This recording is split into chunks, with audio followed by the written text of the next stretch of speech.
That was all a very good segue into the next question, which may be a very brief answer, but, and it wasn't directed at anyone in particular, so it's two parts. The first is, what is the chance that Pope Benedict will consecrate Russia?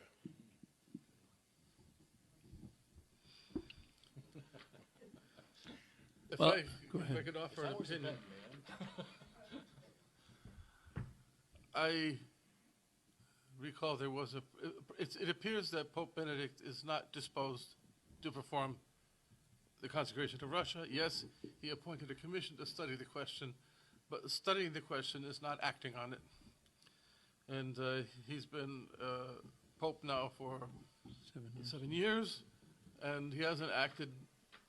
He appointed a commission to study, and I suppose the commission is still studying. The prophecy was made by a man with a visible stigmata, Antonio Ruffini. His biography was written by a priest of a high level of sanctity, Father Giuseppe Tomaselli. And I met Father Tomaselli a couple of times. I knew the stigmatist Ruffini personally for about 18 years. I did ask him on one occasion, point blank, is Pope John Paul II the Pope who's going to consecrate Russia? And he answered, no, it won't be Pope John Paul II. And it won't be the one after him. But the Pope after that will be the one to consecrate Russia. Now, I have to put in also the warning here, because people oftentimes they study prophecy and they get a wrong understanding. They say, well, after this Pope dies, won't the next one be a bad one, an antipope? Well, the thing is, if he's an antipope, he's not the Pope. Our Lady said the Pope has to consecrate Russia. The true Pope. There's going to be a true Pope, there's going to be a false Pope. Obviously, we're not talking about the false Pope, the bad one. We're talking about the legitimate successor. So it will not be Pope John Paul II. It will not be Pope Benedict XVI, according to the prophecy of this man whose prophecies are worthy of belief. Pope Pius XII authorized the construction of a chapel on the spot where he received the stigmata. I think that very fact confers a certain degree of credibility in the prophecies of this man, who was quite a miracle worker and known for his prophecies, and revealed the most hidden things to people that helped them to save their souls.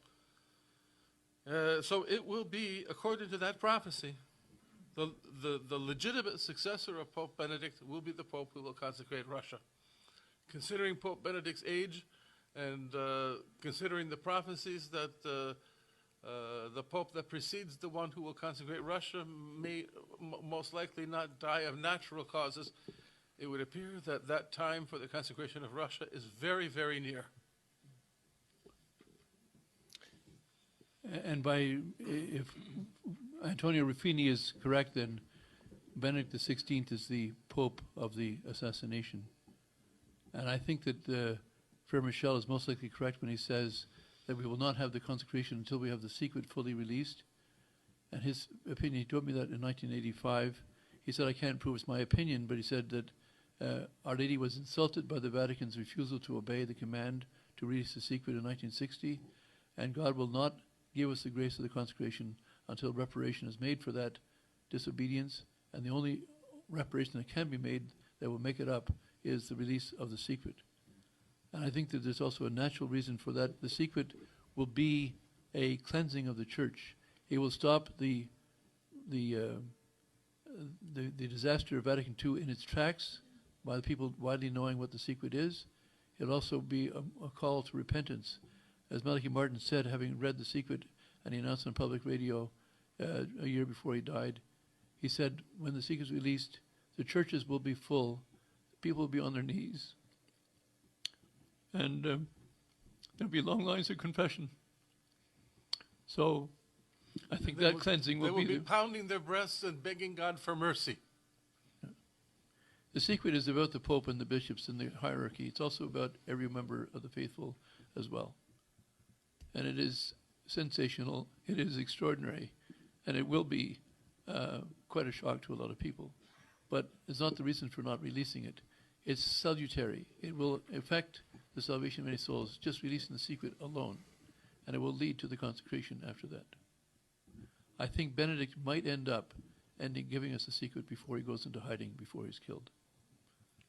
There is some foundation for that, Father. In fact, my source in Fatima, someone you also know, who was very much in contact with the Carmelite sisters. This was in May of 1991. I was told that Sister Lucy had received the message from Our Lady that the secret will be revealed during the course of a major war. We know from prophecy that when some major catastrophic event will strike Iran, that the Third World War is very near. And in Sister Lucy's revelation she received from Our Lady was that in the course of a major war, the third secret will be revealed. And if the reason that the Pope John Paul II gave for not releasing the secret in Germany in 1980, 6 months before he was shot, was because he didn't want the Russians to make certain moves.